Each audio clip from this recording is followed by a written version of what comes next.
Assalamualaikum warahmatullahi wabarakatuh. Perkenalkan, nama saya Rahmada Muharani dengan NIM 240209502066 dari kelas PT IKG Fakultas Teknik jurusan Pendidikan Teknik Informatika dan Komputer.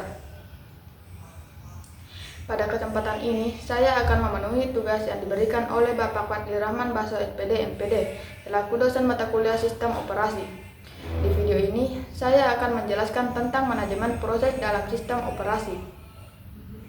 Manajemen proses merupakan bagian penting dalam sistem operasi yang berfungsi untuk mengelola berbagai proses yang berjalan di dalam komputer. Proses adalah program yang sedang dieksekusi dan sistem operasi bertugas untuk mengatur bagaimana proses-proses ini dibuat, dieksekusi, dikelola, dan dihentikan agar lebih mudah dipahami. Kita akan membahas konsep diagram TED, berbagai operasi dalam manajemen proses, serta algoritma penjadwalan proses yang digunakan dalam sistem operasi. Langsung saja kita mulai dengan diagram TED. Apa itu diagram TED?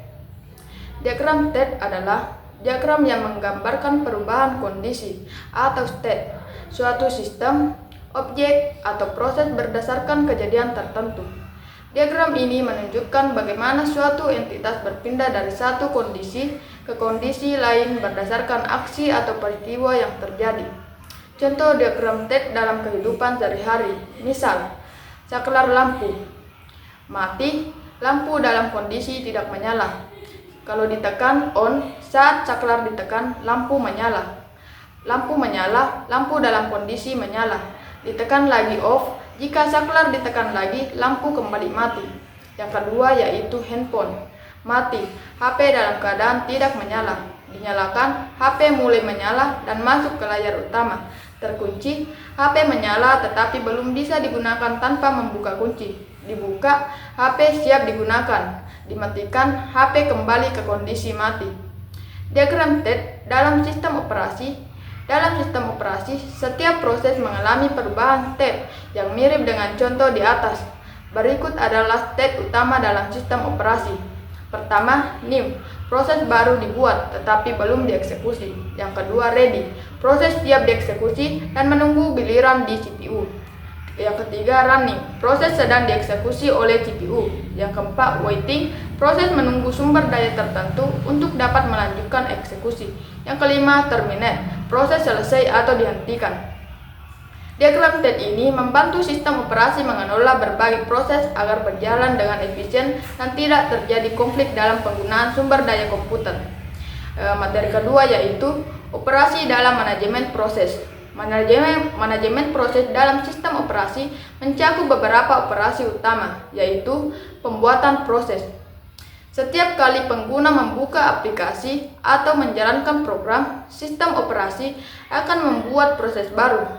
Proses ini akan masuk ke dalam daftar antrian untuk dieksekusi oleh CPU. Contoh, ketika kita membuka Google Chrome, sistem akan membuat satu proses untuk browser tersebut. Yang kedua, penghentian proses. Jika suatu proses selesai atau dihentikan, sistem operasi akan menghapus proses tersebut dari memori.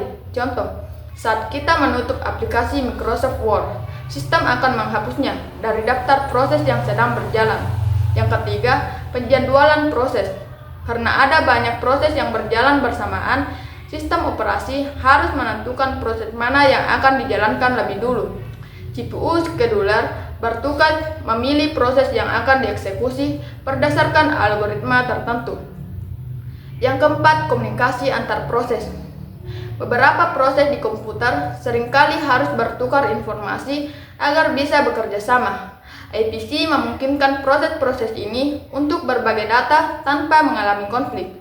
Contoh, saat kita menggunakan Microsoft Word sambil mendengarkan musik dari Spotify, kedua aplikasi ini berjalan bersamaan dan saling berbagai sumber daya sistem. Yang kelima, sinkronisasi proses. Jika dua atau lebih proses menggunakan sumber daya yang sama, sistem operasi harus memastikan bahwa mereka tidak saling mengganggu. Contoh, dalam sistem database, beberapa pengguna bisa mengakses data yang sama tanpa menyebabkan kesalahan atau inkonsistensi. Yang keenam, penanganan deadlock. Deadlock terjadi ketika beberapa proses saling menunggu sumber daya yang sedang digunakan oleh proses lain, sehingga semuanya tidak bisa berjalan.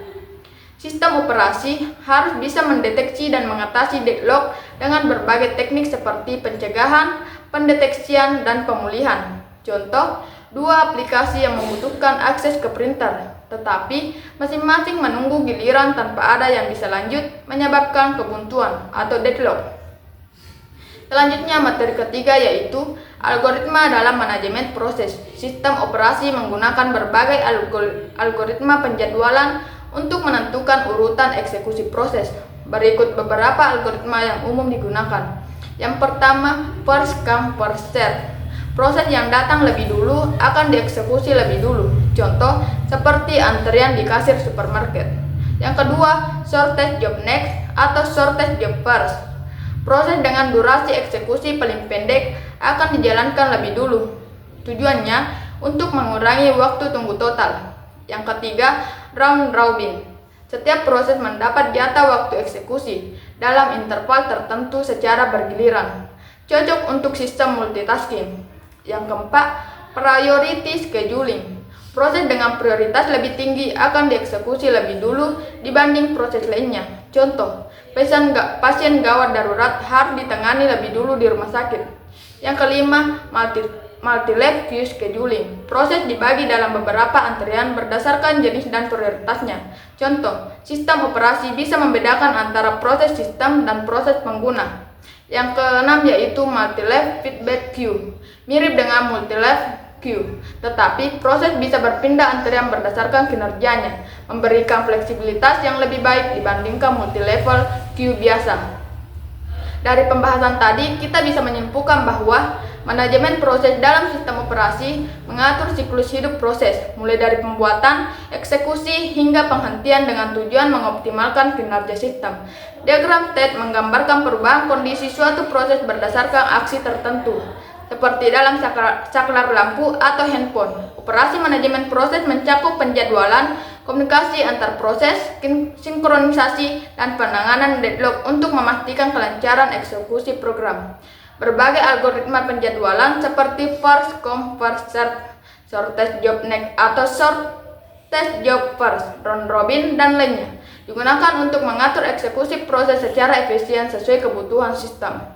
Itulah penjelasan mengenai manajemen proses sistem operasi. Semoga penjelasan ini bermanfaat dan membantu memahami bagaimana sistem operasi mengatur proses dalam komputer. Wabillahi taufiq wal hidayah. Wassalamualaikum warahmatullahi wabarakatuh.